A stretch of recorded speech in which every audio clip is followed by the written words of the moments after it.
Assalamualaikum warahmatullahi wabarakatuh. Nama saya Siamah MPD. Saya dosen dari Prodi Pendidikan Biologi STKIP Al-Amin Dompu.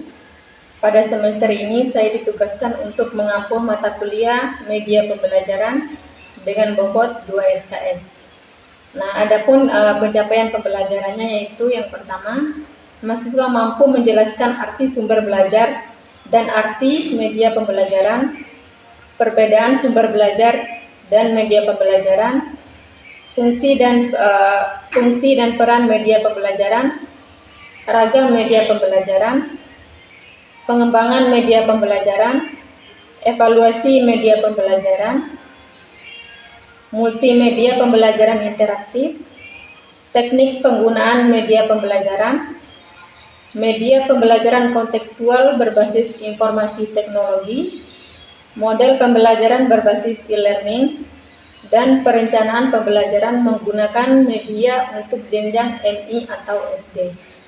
Nah, sedangkan untuk deskripsi mata kuliah media pembelajaran yaitu mata kuliah media pembelajaran ini memperkenalkan konsep dan aplikasi sumber dan media pembelajaran dalam jenjang pendidikan dasar dan diharapkan mampu menambah pengetahuan dan wawasan bagi mahasiswa untuk senantiasa kreatif dan inovatif dalam penyediaan sumber dan media pembelajaran yang sesuai dengan kebutuhan dan karakteristik peserta didik. Nah, itulah beberapa capaian dan deskripsi mata kuliah media pembelajaran. Berikut kita saksikan video pembelajarannya. Assalamualaikum warahmatullahi wabarakatuh. Waalaikumsalam warahmatullahi wabarakatuh. Hari ini kita akan melanjutkan pembelajaran kita tentang media pembelajaran. Yang pertama, pengertian media pembelajaran. Di sini ada 3. Yang pertama itu pengertian media pembelajaran menurut Kemp dan Layton mengemukakan bahwa peran media dalam proses komunikasi adalah sebagai alat pengirim yang mentransmisikan pesan dari pengirim kepada penerima pesan atau informasi. Nah, di sini sebagai contoh media alat atau media pembelajaran kita mengambil contoh HP. Nah, HP di sini bisa mengirim pesan dari pengirim ke penerima. Nah, di sini HP juga kan selain sebagai untuk mengirim pesan dan juga bisa untuk melihat gambar, bisa juga sebagai alat untuk menyebarkan informasi. Terus yang selanjutnya itu media pembelajaran adalah segala peralatan yang digunakan begitu sebagai perantara untuk menyampaikan materi pembelajaran sehingga sampai kepada orang yang sedang belajar dengan belajar dengan benar dan efektif. Nah, di sini sebagai menjadi contohnya sebagai media pembelajaran itu saya menggunakan PPT. Nah, di sini PPT ini sebagai alat komunikasi atau alat untuk menyampaikan informasi. Jadi tidak hanya kalian melihat di buku saja, tapi menggunakan alat ini kalian tahu media komunikasi atau informasi apa saja yang terkandung di dalam PPT ini. Terus yang selanjutnya konsep media pembelajaran harus mengandung unsur yaitu software dan hardware. Di sini software adalah isi atau pesan yang terkandung di dalamnya, sedangkan hardware yaitu alatnya, alat komunikasinya. Contohnya sebagai HP. Hardware yaitu HP-nya, sedangkan tulisan atau isi pesannya itu software-nya. Terus yang selanjutnya itu tujuan penggunaan media dalam pembelajaran. Yang pertama, menyampaikan informasi. Nah, di sini media pembelajaran itu selain sebagai menyampaikan informasi, apalagi kalau kita mengajar di SD. Di SD kan apabila kita menggunakan media, contoh media pembelajaran contohnya itu gadget. Nah, di dalam gadget itu selain sebenarnya menyampaikan informasi, di situ juga terdapat gambar-gambar atau informasi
penggunaan gadget.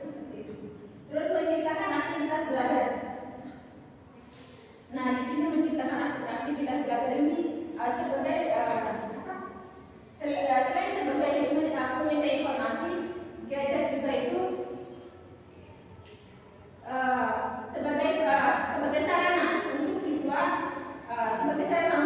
untuk belajar mandiri, dan juga guru tidak menggunakan tanya jawab dan diskusi. Jadi ada permainan, ada permainan, ada perlombaan yang dilakukan oleh guru tanpa harus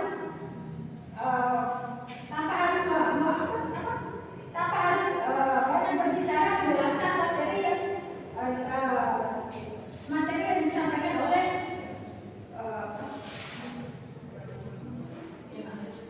tanpa harus panjang lebar menyampaikan materi, kan materinya sudah ada di dalam gadget. Jadi siswa bisa membaca sendiri di dalam gadget. Terus selanjutnya fungsi media pembelajaran. Barusan fokus pada siswa. Nah, di sini jadi tersebut misal kalau siswa itu sudah memiliki gadget atau sudah memainkan gadget, otomatis fokus perhatiannya akan ke gadget. Walaupun teman di sebelahnya itu istilahnya menyekolah itu kan fokus perhatiannya terhadap gadget. Jadi gadget di sini itu oke. Di sini selanjutnya itu juga hubungan dari pembelajaran. Yang pertama yaitu menyampaikan informasi. Di sini media pembelajaran atau gadget itu sebagai penyedia informasi, dia juga bisa untuk mengirim untuk berkomunikasi, sebagai alat komunikasi untuk menyampaikan pesan dari pembaca, dari pengirim ke penerima. Terus itu yang kedua itu untuk bermotivasi. Nah, di sini dengan adanya media pembelajaran yang kita gunakan di sekolah, otomatis murid di sekolah itu akan termotivasi apabila siswanya itu tidak mempunyai gadget di rumah, tetapi di sekolah menggunakan media gadget. Jadi mereka akan termotivasi belajar, akan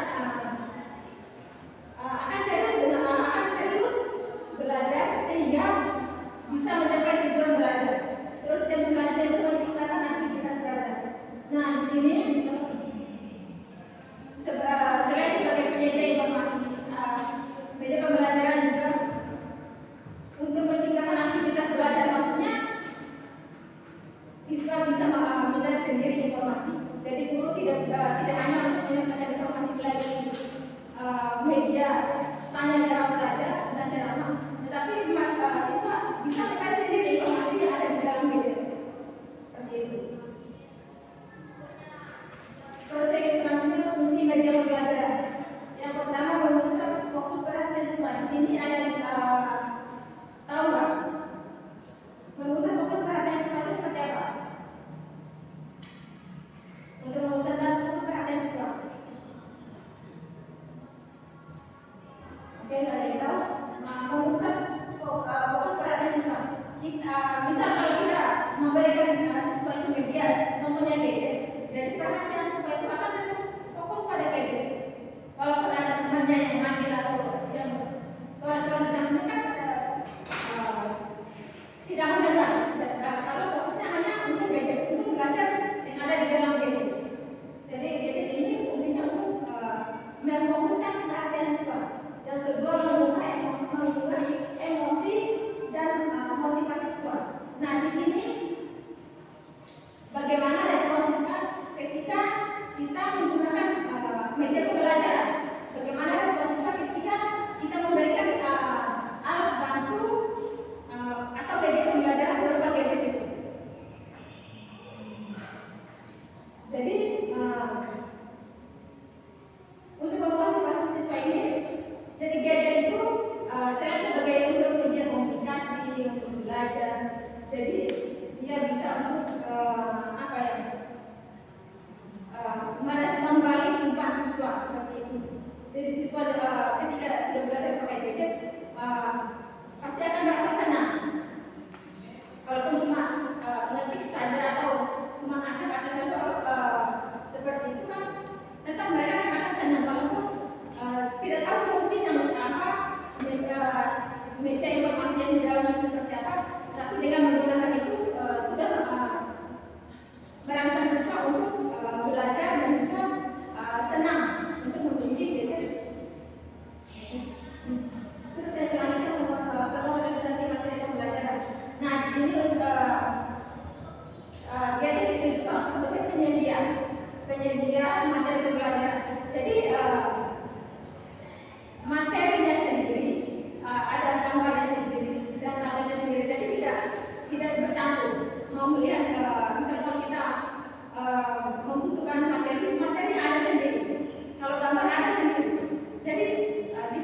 ceramah dan sengaja akan lebih bervariasi metodenya dengan menggunakan metode pembelajaran bisa bermain peran atau mengajak siswanya ke alam, itu kan bisa juga.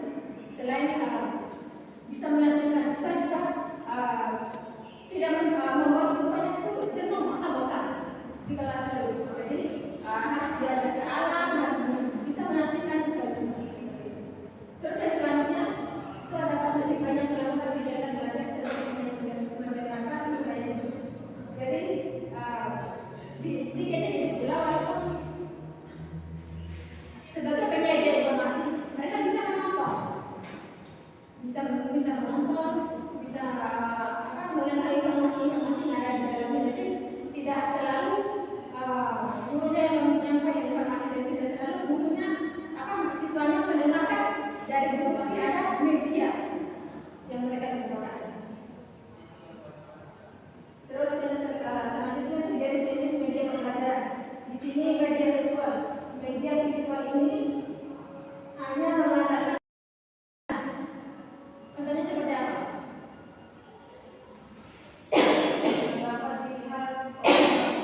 Yang bisa dilihat saja.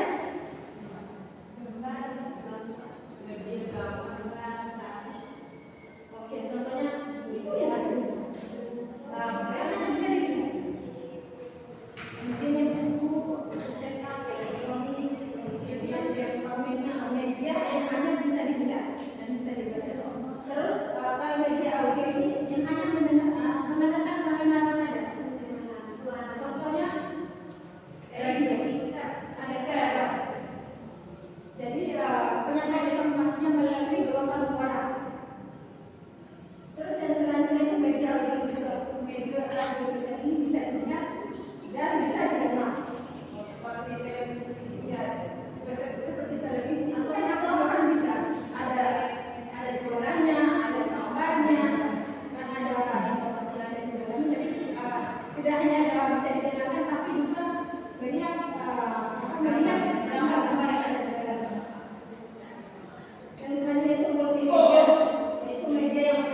itulah video pembelajaran saya dengan mata kuliah media pembelajaran.